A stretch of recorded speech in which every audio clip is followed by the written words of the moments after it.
이재명 정부가 용산공원을 이슈화 삼아서 던지고 싶은 정치의 메시지죠. 또 마침 안타깝게도 오세훈 시장이 지금 이제 재판 과정에 있기 때문에 네. 이런 것들을 다 고려한 고도의 정치적 공격인데요. 한번 이렇게 물어보고 싶어 이재명 대통령한테. 용산공원 잔디 다 파놓고 집 다 지면 집값 떨어지는 거 확신하냐? 만약에 용산공원 다 져가지고 집값 안 떨어지면 사퇴할 생각이냐? 왜냐면 한 번 진 집을 다시 공원으로 만드는 건 불가능입니다. 이제 대한민국 역사에 서울의 용산공원은 사라질 수도 있는 거거든요. 이번 결정으로. 얼마 안 남은 서울의 허파 녹지 아닙니까? 이런 결정 함부로 하면 안 되고요. 진짜로 집값을 생각한다면 정부와 서울시가 협력해서 재개발, 재건축의 속도를 내야 됩니다. 그 물량이 압도적으로 많습니다. 정부 여당이 최근 서울의 공급 병목이라든지 전월세 시장 불안을 인정하고 부동산 민심 수습에 나섰는데요. 의원님 지역구도 아마 부동산 정책에 상당히 민감하게 반응할 텐데 네. 요즘 현장에서 체감하는 민심이 어떻습니까? 예, 뭐 아시는 대로 저는 이제 서울 마포가 제 지역구입니다. 부동산 정책 이재명 정부에서 발표한 뒤로 뭐 지역은 민주당이 서울을 버렸구나. 버렸구나. 민주당이 마포를 버렸구나. 어젠가 지난 주말에 이제 미용실을 가서 하고 있는데 제 앞에 계신 분이 근데 20년 민주당 그래도 민주당 근데 이제는 보냈다. 이제는 보냈다라는 표현을 쓰시더라고요. 예. 제가 뒤에서 제가 있는지 모르시고 제가 흐뭇했습니다. 근데 야당 의원으로서 흐뭇한 건 흐뭇한 거지만 국민들이 이렇게까지 부동산과 집 때문에 힘들어하는 나라가 또 있을까? 소위 OECD 제대로 된 국가 중에 할 정도로 가뜩이나 어려운 부동산 시장에 이재명 정부의 최근 발표가 아마 불을 지른 것 같습니다. 당연한 얘기지만 물론 지금 정부가 내놓는 부동산 대책들은 다 선의로 내놓는 거죠. 그런데 청년 측의 반발이 특히 좀 심한 상태인데요. 그러니까 예를 들어서 정부의 비아파트 우대 정책이라든지 뭐 황희 민주당 의원의 버스하우스 제한 이라든지 정책을 내놓는 쪽에서는 청년 주거 문제 해결해보자 이런 뜻에서 내놓는 건데 당사자들의 반응은 싸늘한 상황인데요. 이런 괴리가 반복되는 이유가 뭐라고 보세요? 뭐 한마디로 얘기하면 민주당 정치가 늙은 거죠. 그래서 청년들과 이 공감대의 형성에 실패한 거죠. 이 내용 자체로 보면 뭐 버스하우스는 뭐 말이 안 되는 거고 폐버스 이거는 뭐 말이 안 되는 거지만 부동산 정책에서 청년들에게 혜택을 주려고 노력한 흔적들이 없지는 않습니다. 그렇죠. 100번 양보해서. 네네. 근데 왜 이것이 이렇게 거친 반발을 일으키는가? 이건 공감대 부족입니다. 그러니까 이제는 메시지의 문제가 아니라 메신저의 문제까지 메신저의 문제다. 민주당 정치는 늙었다. 민주당 정치를 두고 우리 대부분의 청년들이 저 집권당과 저 정치인들이 나를 진정으로 이해하고 나를 위한 정치를 한다라고 믿는 사람은 민주당 핵심 당원 빼고는 없다. 그러니까 아무튼 정책이 잘못됐어도 대안은 지금 마련해야 되는 상황이잖아요. 사실 지금 20, 30대 청년들 사이에서는 이제 경기도에서도 내 집 마련이 어렵고 충청권까지 내려가야 하는 거 아니냐 뭐 이런 말까지 나오는 상황인데 그러니까 현실적으로 청년층한테 수도권 내 집 마련 사다리를 어떻게 마련해야 한다고 보세요? 그렇죠. 민주당이었나요? 정부였나요? 이제 집은 사는 거, 돈 주고 사는 게 아니라 그냥 들어가서 사는 거다 라고 했는데 우리 청년들은 그 말에 감동을 하는 게 아니라 그럴수록 더 집 한 채를 돈 주고 사야겠다 라는 생각을 하는 거죠. 저는 여야를 떠나서 저도 이제 50이 넘는 기성세대로서 우리 기성세대는 청년들한테 그런 말할 자격이 없다고 생각해요. 자격이 없다. 네, 우리 기성세대가 주택 청약이란 걸 신청할 때는 뭐 아시겠지만 뭐 매매 조건, 전매 조건 이런 거 아무것도 없었습니다. 소위 딱지를 주고 팔면서 그렇죠. 그러면서 자산을 축적하고 지금의 중산층과 그 이상으로 올라간 세대가 이제 청년들한테는 평생 집 한 채 마련하는 건 사치니 좋은 집 줄 테니 거기 들어가서 사는 걸로 만족하라라고 말할 자격은 없습니다. 이제 이걸 인정을 못해요. 저는 청년들이 갖고 있는 부동산에 대한 왜냐면 우리 청년들은 비교적 짧은 인생이지만 알고 있거든요. 내가 살고 싶은 저 아파트의 저 호수는 오늘이 제일 싸다라는 걸 내 인생에서. 근데 지금 더 화가 나는 게 집을 못 사게 하면서 대출도 하지 말라. 빚내서 주식하면 칭찬받고 빚내서 집 사면 나쁜 놈인 세상을 만들어 버린 거 아닙니까? 그래서 이제 현금 부자들만 참여할 수 있는 부동산 시장을 만들었는데 그걸 동의할 수 있는 청년이 없죠. 그러니까 결국에는 내 집 마련 사다리를 마련해 주려면 대출이라도 좀 풀어줘야 될까요? 인기 없는 발언일지 몰라도 20대 고등학교 졸업하고 직장 생활하거나 대학 졸업해서 20대 후반에 나와서 2, 3년 안에 뭐 강남에 집을 한 채 사는 세상을 만들자. 이건 좀 비현실일 것 같아요. 그렇죠. 예. 네. 그 단계가 필요한 거 아닙니까? 네. 처음에는 돈을 모을 수 있는 임대 구간이 필요하겠죠. 내가 다니고 싶은 직장 근처에서 살고 싶은 집에 살지만 전세 사기 당하지 않고 임대를 들면서 돈을 열심히 모을 수 있는 시간이 필요합니다. 네. 어느 정도 모으면 이제 생애 첫 주택을 구입하겠죠. 근데 지금 여기에서 대출이 막아진 거거든요. 맞겠죠. 기다리는 시간이 5년, 10년 늘어나 버린 겁니다. 이게 장난이 아니죠. 우리 청년들한테 5년, 10년은 결혼해서 애 낳을 수 있는 시간을 늦춘 거거든요. 이거는 굉장히 잘못됐다고 생각합니다. 전 세계 거의 모든 국가들은 청년들에게 어떻게 하면 빨리 자산을 만들 수 있는 어떻게든지 대출을 포함해서 주택을 소유할 수 있는 정책을 피는 게 전 세계적인 상황인데 우리만은 더 늦게 나중에 일단 임대로 살아 라는 정책에 동의할 수 있는 사람이 없고 어떻게 하다가 이 이재명 정부가 이런 생각을 하는 도대체 회의를 한두 번 해봤겠습니까?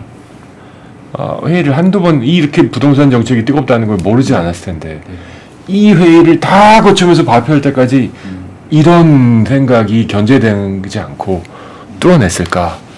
저 살짝 이 사람들 정말 한마디로 민주당 정치 늙었다. 늙었다. 부동산을 시장 또는 상품으로 좀 봐야 된다는 말씀하시면서 여러 가지 이제 대책에 대해서 말씀하셨는데요. 지금 이제 국민의힘의 서울 집값 대책에 대해서도 사실 궁금하거든요. 그러니까 이게 지금 현재 밖으로 이제 알려진 거로는 이제 재건축, 재개발, 규제 완화 뭐 이런 목소리는 이제 뭐 오세훈 시장이나 여러 분들이 이제 많은 말씀들을 하고 계신데 어쨌든 공급도 늘려야 되고 네. 또 전월세 불안도 해소해야 되고 집값도 잡아야 되는데 물론 지금 여당은 아닙니다만 국민의힘이 갖고 있는 어떤 정책적인 대안이 있습니까? 내가 살 주식이 오른다고 생각하면요. 지금 비싸도 삽니다. 그렇죠. 네. 네. 내가 살 주식이 조금 있으면 떨어진다고 하면 팔죠. 집을 사람들이 왜 달려드는가? 오늘 이 집이 내 평생 제일 싸다는 걸 경험상 알고 있기 때문입니다. 그렇죠. 그리고 다른 어떤 투자보다 이 집을 사면 2년마다 4년마다 이사 안 가서 좋은 건 어떻게 보면 부수적인 거고 대부분의 집 한 채를 갖고 살아가는 서민과 중산층에겐 내가 갖고 있는 가장 큰 투자죠. 네. 가장 중요한 건 집값이 안정될 거라는 확신을 줘야 됩니다. 집값은 조금씩 올라가겠지만 문재인 정부처럼 지금 이재명 정부 1년 반처럼 이렇게 올라간다라는 인식이 모든 국민들에게 있을 때는 집값을 잡을 방법이 없습니다. 그럼 결국은 이제 집값은 안정되겠구나라는 인식을 줘야 되는데 그거의 가장 좋은 시그널은 결국은 공급입니다. 물량적인 공급이 주는 효과의 가장 중요한 건 집값이 안정되겠다는 인식의 확산입니다.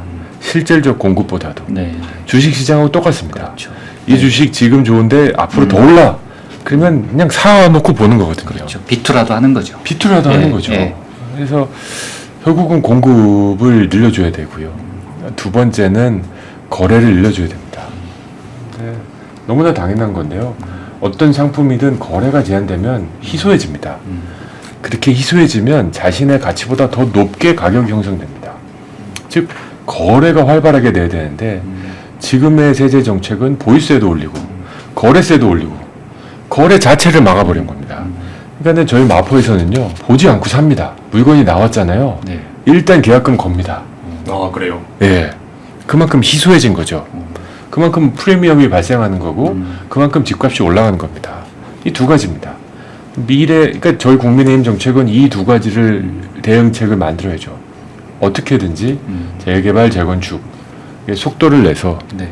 공급을 늘릴 테니 또 그래도 다행인 게 저희 정부 시절에 다른 건 여러 가지로 비판받을 일이 많지만 집값만큼은 네. 이 숫자가 증명하지 않습니까? 네. 그래서 저희 정부가 진짜 공급한다 그러면 하는구나. 두 번째는 저희는 보유세의 일정 부분의 예측 가능한 상승은 찬성합니다만 거래세는 뭐 아주 상당히 낮춰야 된다고 생각합니다. 그래서 거래세 낮춰서 거래를 활발하게 하고 공급을 늘리면서 부동산이 앞으로 폭망하지도 않고 폭등하지도 않습니다. 이 정도 상태에서 계속 유지될 테니 알고 사실 분 사시고 파실 분 파십시오. 이게 저는 가장 현실적인 대안이라고 생각합니다. 정부와 서울시 간에 이견이 있어요.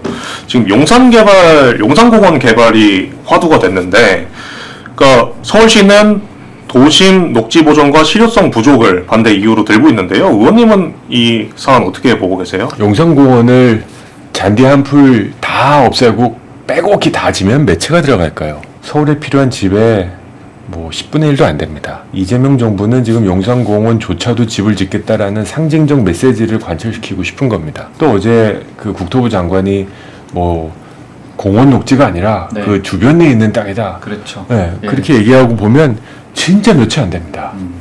네, 그러니까 상징적 메시지를 지금 원해서 용산공원 싸움을 시작한 건데요. 이건 패착이라고 생각합니다. 패착이다. 네. 그러니까 실효성이 부족하다는 거에 의원님은 주목하고 계시는 건데, 여권에선 오세훈 시장을 향해서 그러니까 오 시장 본인도 공급을 중시해 왔으면서 정작 정부가 공급책을 내놓으니까 왜 반대하냐 뭐 이런 말도 있고, 또 심지어 임기 동안 공급 실적을 따져보면은 그렇게 오 시장의 실적이 좋지도 못하다 이런 얘기도 있고, 또 부동산 문제 해결에 관심이 없고 정치적 이속 챙기려는 거 아니냐 이런 말까지도 나오는데, 의원님 생각은 이런 여권의 비판에 대해서 어떻게 생각하세요? 그렇죠. 그게 바로 이재명 정부가 용산공원을 이슈화 삼아서 던지고 싶은 정치의 메시지죠.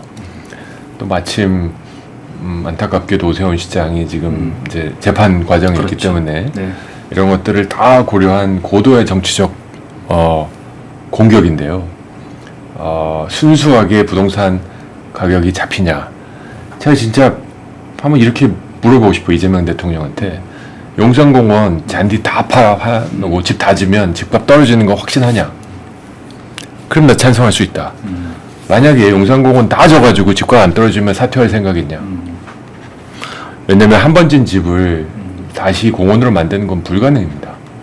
이제 대한민국 역사에 서울의 용산공원은 사라질 수도 있는 거거든요. 이번 결정으로. 얼마 안 남은 서울의 허파 녹지 아닙니까? 이런 결정 함부로 하면 안 되고요. 진짜로 집값을 생각한다면 정부와 서울시가 협력해서 재개발, 재건축의 속도를 내야 됩니다. 그 물량이 압도적으로 많습니다. 용산공원에 지을 수 있는 몇천 세대에 비해서 지금 재개발, 재건축 대상 단지 뭐 저희 마포만 해도요. 그 자그만 땅에 20몇 개 이상의 지금 재개발, 재건축 조합 설립 되어 있습니다. 이런 것들만 속도를 내줘서 빨리 올라오면 이 전체적인 분위기가 이제 몇 년 안에 집이 많이 공급되는구나. 그러니 굳이 내가 이렇게 급하게 빚내서 나오는 집 보지도 않고 사지는 않아도 되는구나 라는 사회적 분위기가 형성되면 집값은 잠정적으로 점차적으로 내려갑니다. 저는 용산공원을 들고 나왔다는 게 너무 뜬금없는 것 같아요. 뜬금없다. 예. 용산공원에 관련된 이해관계자들, 서울시장, 그다음에 용산의 지역구 국회의원이 민주당이었어도 이랬을까 하는 생각조차 들 정도로 이게 너무 정치화시킨다. 용산공원에 집을 지으면 서울시의 집값이 내려간다고 믿는 사람이 이 스튜디오 안에 있습니까? 믿으십니까? 근데 이제 민주당으로서도 아마 이제 서울 수도권 청년들이 원하는 서울 수도권에 뭔가 공급한다라는 그게 좀 필요했던 게 아닌가 싶어요. 그렇죠. 그 상징적 메시지를 낸다는 아까 건데요. 말씀하신 상징성. 예. 근데 그 상징 메시지를 내는 대가가 너무 큰 거죠. 예. 그러니 정치라는 저의 입장에서는 속이 너무 뻔히 보이니. 어제 주민들도 집회를 하는 걸로 봐서 앞으로 사실 추진하기가 좀 쉽지는 않을 것 같거든요. 어쨌든 논란이 좀 될 것 같습니다. 계속 해서 예. 진짜로 주민들 데모하는 거 강제 해산하고 포크레인에서 용산공원 파내기 시작하면 정치적 입장에서야 저희한테 좋죠. 2028년 총선에 이거보다 좋은 화제가 없죠. 근데 정치 이렇게 하는 거 아니다. 꼭 말씀드리고 싶습니다. 네.